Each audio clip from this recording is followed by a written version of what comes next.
a poem by the poet Edgar Arlington Robinson. I have known the silence of the stars and the sea, and I have known the silence of the city when it pauses.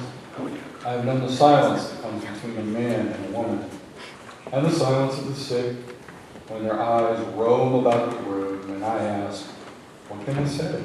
What good is language? An animal in the field only moans a few times when death takes its young. And here I am more than an animal, and I am voiceless in the presence of these realities. I cannot speak. I don't know if you think in those terms when you think about Easter, but I think you should, because the real mystery of Easter is what is missing. There is a silence that hangs over this day that no one in 2,000 years has really adequately expressed. Now think with me for a minute. You heard this morning, shared with you, all four gospel readings of the resurrection. You heard Matthew, Mark, Luke, or John. And you were practically awash with details that come to us from that. We know, for example, the names of the people who went to the tomb first and who found it empty. We know who the second wave was, Peter and John, and we know how they behaved. We know the words that Jesus spoke to them, and later he reappeared to them. If you were here on Good Friday, you know that the Good Friday text, the crucifixion text, are exhausting in their detail. The gospel writers spared nothing when they were trying to write down these accounts of the central fact of our faith. But, did you notice the silence? Not one of those accounts, not Matthew, Mark, Luke, or John, tells us what happened in the tomb. They tell us what happens before the tomb. They tell us how many people were at the cross. They tell us how many licks Jesus took with the scourge of 9. We're told about every one of the complicated legal twists and turns that he went through on his way there. And they all tell us about what happened afterwards. It was early in the morning. It was the ladies who went to anoint his body because the day of the Sabbath was at long past. We're told where Peter and John are. We're told how the word gets out. But in between those is this huge, deafening silence. No one tells us what happened. Yep, they find the cloths. They find the stone rolled away. But there's no account. There's no account of what happened, what got him back up on his feet, what got him out of those cloths, what brought him back to life. There was not a word about that. Why is that? Why, when the gospel writers will wear us out as storytellers, do at this point they fall silent? Why? Of all things, we know how many animals were on the ark, for goodness sakes. How many begats do we have in the book of Genesis? We know the 144,000 in the book of Revelation. We know every one of the 10 plagues. But why here, of all places, do their pens stop scratching? Do they stop writing? Do their tongues stop wagging? Why is there this mysterious silence on Easter Sunday? I have 3 theories. Just to pass the time. What do you say? I share them with you. I promise I won't walk up and down with a stick. Theory 1.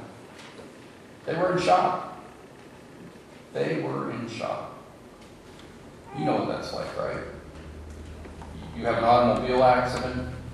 Someone you know and have known forever suddenly passes away. A building that has been here in Wabash forever and ever and ever. One day you drive by and there's just an empty lot. It's gone. You turn around one minute, those little kids have grown up and become teenagers and they're moving out on their own. We know shock, right? We know it. And we know what shock does to us. It rattles us. It plays games with our basic operating systems. We kind of function, but we don't function really well. We have a hard time to get our head back in the ballgame. And perhaps, just perhaps, that's what they were feeling as well, because they had been through a lot. For 3 years, they had been following Jesus around, up and down Palestine, here and there, seeing all kinds of things happen. And all that while, they had been, in various ways, believing that this was going to be the beginning of a new heroine, not just in their life, but in everybody's life. And just like that, in 7 days, from the triumphal entry to Good Friday, it is all turned on its head. They come into Jerusalem on Palm Sunday and everybody is singing. It's like a ticker tape parade. It's like a presidential inauguration. It's like we won the Final Four. I'm going to Disneyland. Everything is great. And a week later, those same people are saying, crucify him, and are throwing things at not just him, but them as well. And he is dead in an afternoon. Maybe it was shock. And if you have a really strong shock, if you carry around with you some PTSD baggage, if you've really come up face first to something that you didn't expect to happen, that's not just something that you slough off, you carry around with you. Years ago, right after Lisa and I had gotten married, a bunch of friends and I were sitting around and talking about how we were old, whipped, married guys, and how we needed to go off and reclaim our masculinity. And someone came up with the idea, well, let's go hiking up on the Appalachian Trail in January. Okay, I said, no problem. I've been out in the bush lots of times, so we went. And we roughed it out, and we impressed ourselves on how manly we were. Then one of my friends said, you know, I hear there's a great place called the Overlook over here. Let's go look at it. And at that point, after 3 days in the bush, all I could think of was hot food, a warm bed, and a good hot shower. My manliness was wearing thin. Okay, I wanted a few creature comforts. But I said, all right, I'll go, no problem. So we set off. And this is up above Gatlinburg in January. And they don't call them the Smoky Mountains for nothing. We couldn't see our hands in front of our faces. The ground fog was so thick. But I didn't care. I just kept going. I kept moving. And finally, after about a half a mile, I felt something reach out behind me, grab hold of the back of my pants, and lift me off my feet and set me down. And I looked up, and it was one of my friends, and I said, "What the heck do you think you're doing?" And he said, "Shut up, you fool, and look." So I sat up and I looked, and I realized I was on the edge of a 400-foot drop. There was Gatlinburg, and there was me. That was a shock. And maybe that's why they stopped writing. Because even though years went by, they never really completely got over it, just like you and I never completely get over the shocks that we get through. The best that I think they could have hoped for, just like the best that we can hope for, is it doesn't go away. You just get used to it not going away. You get used to being shocked. And yeah, you can get on with it again, but that's the best you can do. A curious boy asks an old soldier sitting in front of the grocery store, "How'd you lose your leg?"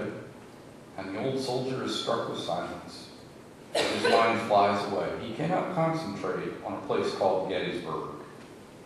He comes back jocosely and says to the boy, "Oh, a bear bit it off." And the boy wonders why the old soldier dumbly and feebly lives over and over with the flash of the guns and the thunder of the cannon and the shrieks of the slain and himself lying on the ground and the hospital surgeons and the bright, sharp knives and the long days in the bed. If he could describe it all, he would be not just an artist, he would be more than an artist. For there are deep wounds that even when we bear them, we do not fully understand. Maybe that's why they got quiet. Maybe that was it. They were just shocked. Maybe that's why we still grapple with our faith. We've been through the mill, right? Each and every one of us, sooner or later, in one place or another, has had some severe encounter with God, with the ultimate reality. And it's a little unsettling. And so it should be. Because in those moments, we come to understand there is more at work in this life than we ourselves. That's my first theory. My second theory was, and this is a little disturbing, maybe they didn't write anything, because nothing happened. Sometimes nothing is nothing, you know? Sometimes the dog not barking in the night is just that. It's the dog not barking in the night. There's no big mystery about it at all. And we have to be honest. This is a legitimate explanation as to what happened in that empty tomb. And it's not new to me. It's been around for a very long time. Nothing happened because he stayed dead. Dead bones don't come back to life. Men crucified after 3 days do not spring up like they've had a good night's sleep. Maybe there was nothing more. Now, let's be real honest here, right? We're church family here, and if you're not church family, then you're family to church family, so you can tell the truth here. There are moments, aren't there, when we feel that way. Oh, that Jesus fellow, he's a nice guy. Yeah, I hear a lot about him in church, and he's got all kinds of good press in the Bible, but he doesn't do a whole lot for me. He's somewhere else. He's hanging out with the pastor, or he's golfing with the deacons, or he's obviously with someone else, but for all practical purposes, he does nothing for me. Do we not all have our moments of doubt? Do we not all have moments when we look at the silence of the gospel and we think, oh yeah, I know what that is. Nothing was there. Nothing happened. And nothing's going to happen.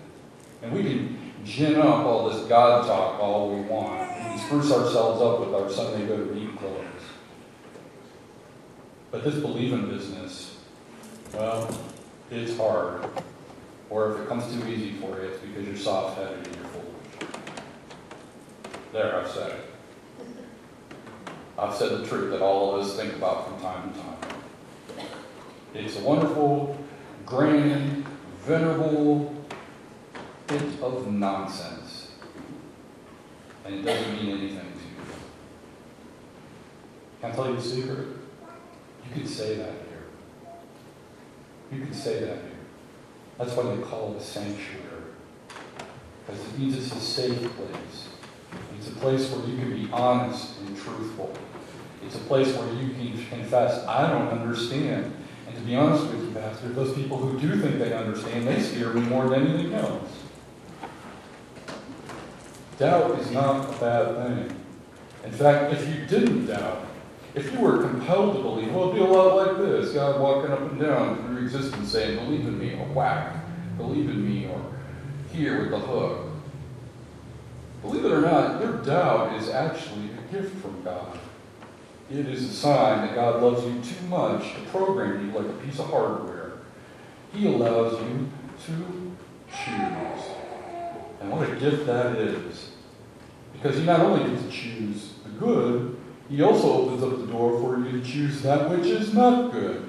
He makes it possible for you not only to believe, but to disbelieve as well. That is how highly God esteems you. He will not force Himself on you. Oh yeah, He can make the sun burn for thousands and thousands and millions of years, and He keeps the planets in their turn, and He makes the 4 seasons go just like clockwork.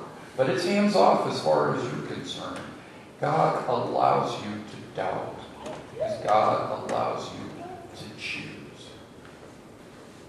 To my mind, that's why it's so foolish for the government to pass laws to make us Christian. If God Himself does not force Himself on us, what is the federal or the state or the local government doing when it sets itself up in this place? Yes, it should set laws to help us get along well together, and to be safe, and to set a norm that we can all live with. But to establish a law that compels you to do that which you do not believe in is not even something God Himself would do. So maybe that's it. Maybe this silence is just the writers of the gospel exercising their God-given right to doubt, to say, sometimes I don't know. Sometimes I'm not sure. There is so much to this life, they are saying in that silence, that sometimes I don't think I have the wits, I don't have the reckoning to fully understand it. And that actually is a blessing. There is the silence of great hatred, and the silence of great love, and the silence of embittered friendship. There is the silence of spiritual crisis through which your soul, exquisitely tortured, comes into realms of higher life that cannot be uttered in normal language. There is the silence of defeat. There is the silence of those unjustly punished. And there is the silence that comes between parent and child when the parent tries to explain life, but they doubt that they can, and so they just hold their tongue. So much for my second theory. Here's the third one. Perhaps beyond the shock, perhaps beyond the doubt, was something else. And maybe that's the best way to describe it, something else. Because you can pull out all the superlatives in any language that you want, and they really do not do justice to it. Perhaps that's something that they sensed going on in that tune. They realized the best way to acknowledge it was to not try and describe it. Because that something was so profound, so unworldly, so that to try and wrap language around it would just be to cheapen it. Maybe they tried not to describe the resurrection because they realized it is so far beyond anything that we experience in life that we just cannot do it. And so the best thing to do is just to be quiet and to go,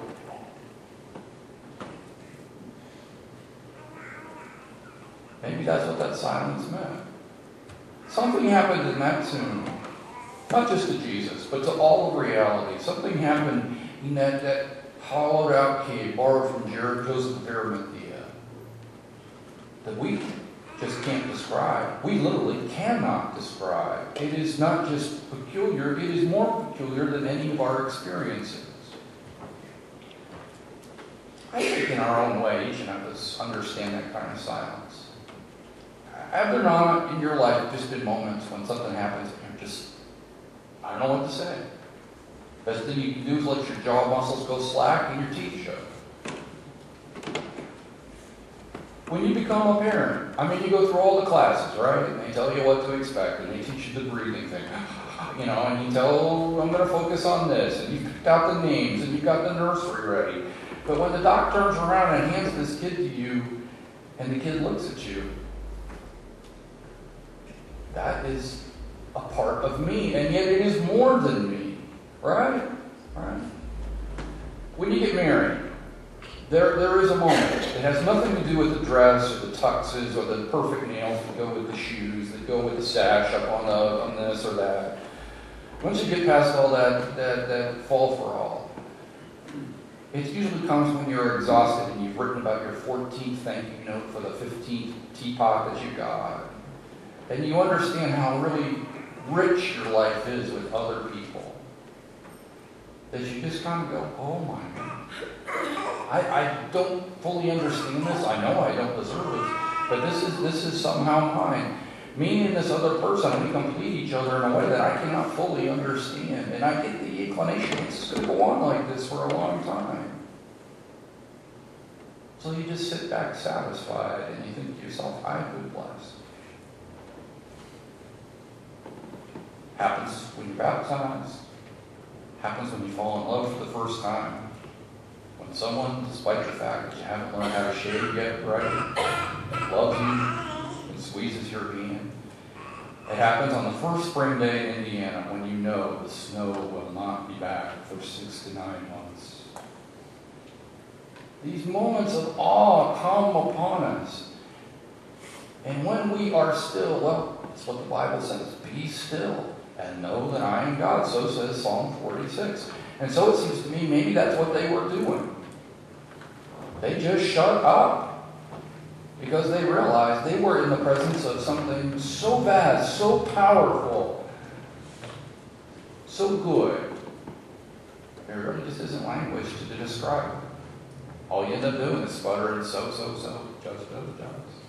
And so instead of doing that, they just put their pens down and they were quiet. There is a silence of death. If we who are in life cannot speak of the profound things that we experience, then why do we marvel that the dead do not tell us about death? So it seems to me, their silence will be interpreted when we approach them. I think the poet's on something. Do you catch it too? Greater than the shocks of this life, greater than the doubts that we have, there is this great presence that pervades all things and loves us too much to let us go. And if on this day you sense that, then you understand what this silence of the tomb is about. That, it seems to me, is the gospel of our Lord Jesus Christ. And that I know is the end of this lesson.